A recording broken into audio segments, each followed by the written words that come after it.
Right. Hey everybody, it is Monday again.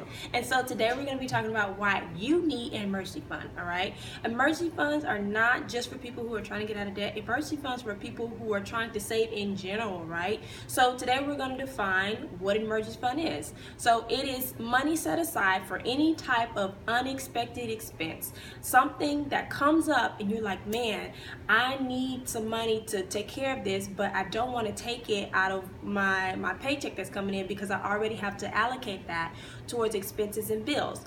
And so there are two different types of emergency funds generally that people know about. So there's a short term and then there is a long term.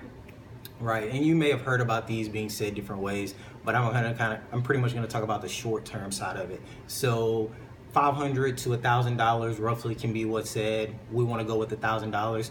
That's what we personally have in our short-term emergency fund. This is going to be for any, again, unexpected expenses that pops up. Things like something happens to your car, you need to get it fixed, you need to buy the part, something that happens to your house, a medical bill that pops up that's short, something happens with your kid, and you just need to get something taken care of. This is something that's going to be in the short term that you take care of and you get it done. And it really just kind of popped up out of nowhere, but you want to get it done. In the long term, Navate is going to talk about it a little bit more, give a little bit of weight to it. So the long term is more for maybe you lose your job and you kind of need money that's going to last a little bit more than 2 weeks or last a couple months. And it's so a big emergency. It's a huge emergency, right? So we look at it as 3 to 6 months, but a lot of people can look at it a lot of different ways. You can save 10 years worth of emergency fund, right? But specifically just getting started, for people that are getting started, it would be very wise to save at least 1 month to 3 months, and then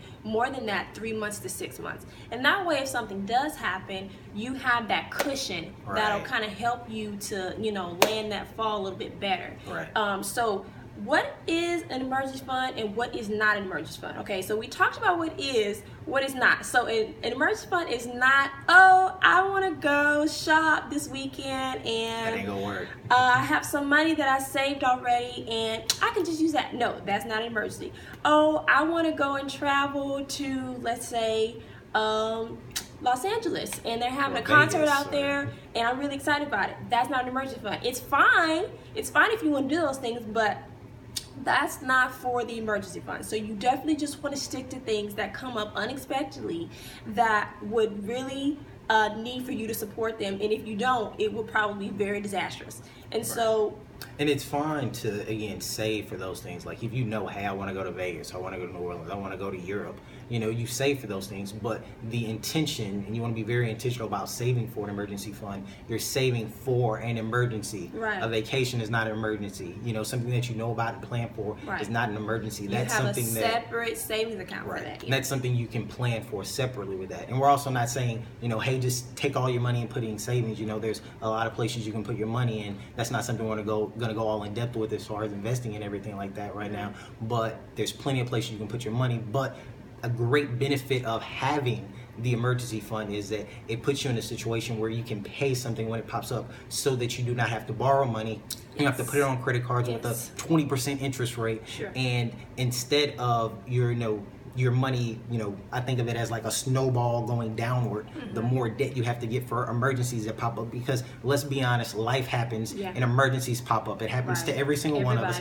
But if you don't have that emergency fund ready, you're not going to be prepared, and you're going to start to see your finances spiraling downward, because you're going to find yourself in more debt and more debt and more debt and more debt over things that, if you would have planned in advance and were ready for, you wouldn't be in those situations. You would have your books cleared on. And so that's just why something for us that it means a lot to be able to have that available. And a crazy stat that even came out last year, I want to say, or came out this year for 2017, was that 40% of adults, and it's crazy, 40%, I know, right? 40% of adults could not cover a $400 expense if it popped up without borrowing or selling something or anything like that, which is crazy. We're talking $400 here. We're mentioning 500, 1,000 as that first emergency fund, and then even the second one. But 40% of adults today cannot pay that. That's mind-blowing. And so we're discussing this because we want people to be more aware of this, of just allocating where you're going to put your money. Whether you're going to put it in savings, whether you're going to put it in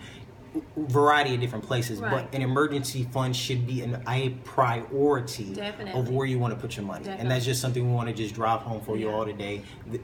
And those are some risks. Those are a lot of risks that are associated with not having one. And so you don't want to be in a situation where you can't pay for certain things, even like something from $500 to $1,000. That's Right. really important, because you don't want to go into a financial crisis just because you can't pay for that one thing. Right. And so we definitely want to equip you guys. And that's why these videos are really important for us. We want to equip people and to show them, hey, it's not hard to manage your money, but it does take a little bit of work, and it does take a little bit of time to manage it. But whenever you do, we are reaping the benefits of carefully Definitely. and managing our money and just being able to see what God can do from that. So that ends this week's Money That's Monday. it. I hope you guys got something from it. Let us know if you have questions, and we'll see you next week. See y'all later.